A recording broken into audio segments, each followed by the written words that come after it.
Okay, this is truly unprecedented because we just finished that hike in Vermont with our friends. Right. And we're hiking on our own now. Again?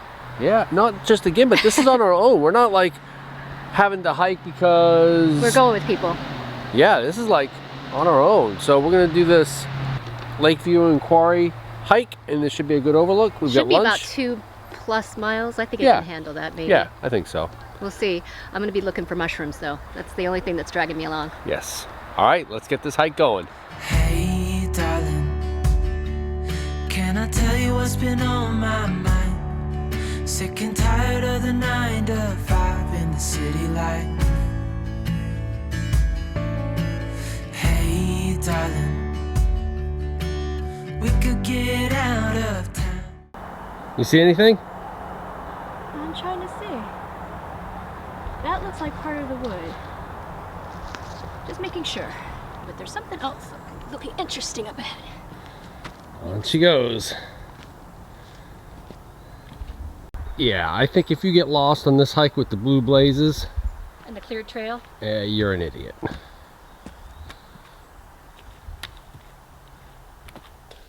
As we said, the cool part about this hike is that they've got these really kind of neat little signposts that talk about the environment that we're in. And this is a man-made watering hole, but it used to be a quarry. And look at how pretty it is now. Compared to, you think of excavating rock and all that other stuff, and now it's just this beautiful hike that we can enjoy. So hopefully all stuff that man makes turns into beauty like this. So we just stopped at this overlook for lunch. I'm not sure if this is the most beautiful spot, but we thought it was pretty sweet. It is really pretty. It's a nice view of Lake Winnipesaukee with the White Mountains in the background. Right, you can see the Broads up that way, Locks Island here. We're on the Locks Hill hike. I think my uncle had a lake house on Locks Island once. Like the little gingerbread one? Yeah, I was looking for it. I didn't see it, but it's out there somewhere. Yeah. But Lake Winnipesaukee is one of the largest, it is the largest lake in New Hampshire, and one of the larger lakes entirely contained within one state. There's like 300 and something islands, and you can see a lot of those. It's big. Here. We've been out on it. And, Right. And in another video that we can link here. Right, where we talk about the, I think it was Betsy's dollhouse or something like that. Some of the more interesting Becky's places. dollhouse. Yeah, some of the more interesting views down on the lake. So we're going to continue our hike, And- having been thoroughly nourished. And we're going to continue looking for mushrooms. We'll see what we can find. See the beautiful world around, wanna see it now. Pack our bags and get in that car. I kind of like the fact that our lunch spot had like these little rock chairs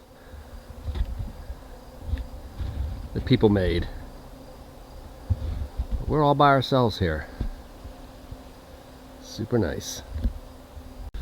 All right, Cindy's got her field guide out. Yep.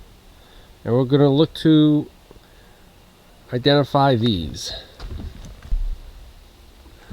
Okay, so do you identify it? I think it's called an artist fungus. So if you can look at the picture.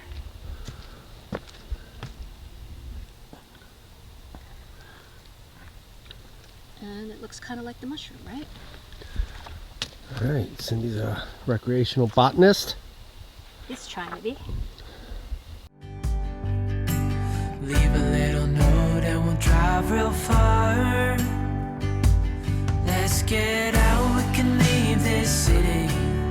Let's drive to the open air. Do we have some on-road gardening going on here? Yeah. What are you doing? We got some herbs from a friend of ours, and they sprouted roots in the water. And so I was going to see if I could transplant them to my little herb basket. So what are you growing in there right now? We've got rosemary, oregano, and this is basil and tarragon that I've added. And that's in addition to our microgreens from Hamama, correct? Exactly. So it's a lot of fun. It's a nice way to bring fresh herbs with you on your trip. So how cool is this? A Bowlus Road Chief. One of those new ones, I believe. This is the first time I've ever seen one out and about. How cool is that? Okay, time for some Luv Subbin fun facts.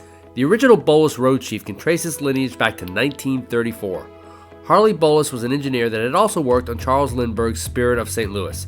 He took the aluminum monocoque design of an aircraft to the RV world and the Bowlus was born. Unfortunately, he was not a great businessman, and the company failed after only 2 years. Wally Byam, the founder of Airstream, ended up buying the tooling and applying many of the design features to the new Airstream Clipper. Today, a new company has revived the original design, but added all the modern amenities. As you can see here, it is absolutely gorgeous. As an example, it has 600 amp hours of lithium battery capacity, which will allow the air conditioning to be run on batteries for up to 4 hours. It even has special dog beds and integrated dog bowl storage. But if you think Airstreams are expensive, these puppies add an entirely new dimension to what a 24-foot trailer can cost.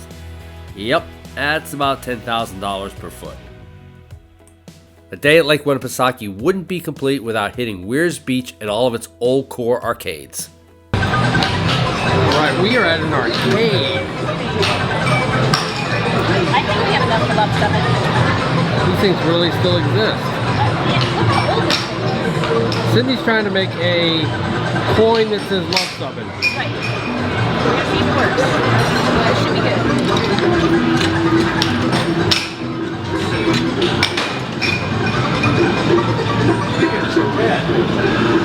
I assume we put all money in first, right? Yep. Now, after turn the pointer to the letter 1 and pull left hand once for each letter. Okay?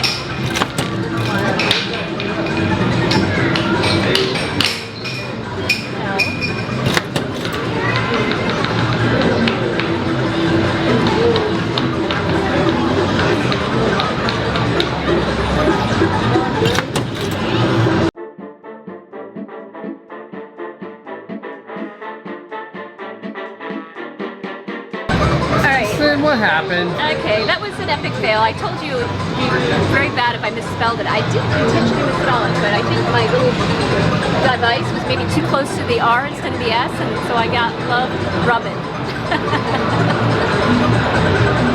I don't even know what to say about that. I don't either. Oh. Another Luv Subbing fun fact, this arcade novelty machine is called a metal typer. It was made by Standard Harvard and were popular in the 1950s. It presses letters and or numbers onto a metal token, providing a customizable souvenir, barring operator error. Yeah, back in the 1950s, they certainly didn't have spell check. All right, well, there you have it. We did our hike and we survived. And we treated ourselves to a nice cider and blueberry beer. Yeah, the blueberry beer was from North Conway, New Hampshire, so we're going to have to put that on our list for Freiburg. But yeah, so we're walking through the town here in New Hampshire, and I see the sign that says beer, wine, and beer soap. Right, we had to check it out. Yeah, when you see that, you have to check it out. So we had a wonderful blueberry beer, a wonderful cider, and what did you pick up? Oh, I picked up some soaps. Well, at least one soap. This awesome soap that has a citrusy smell, and it's made from the hops from the owner's garden. Yeah, she grows her own hops in her garden, puts them in the soaps, makes all of her own soaps, and sells them along with their tap house here. This one had a very citrusy smell, and I also picked up one of her lotions as well because it had a nice sort of spicy, sugary fragrance, and I love that. Yeah, so if you're here in Wolfboro, New Hampshire, be sure you need to them check out Beverage Tap Room, some great beers, great soaps, and check out their back room great for the company. soaps. Yep, and absolutely, it was a lot of fun just chatting with them. So hey, if you like this video, give us a big thumbs up, and if you think we've earned a subscription, click to subscribe. And comment below if you've been to Lake Winnipesaukee and what your favorite place to visit was. Because we come out with RV and Airstream related videos just like this one every Tuesday. Thanks for watching.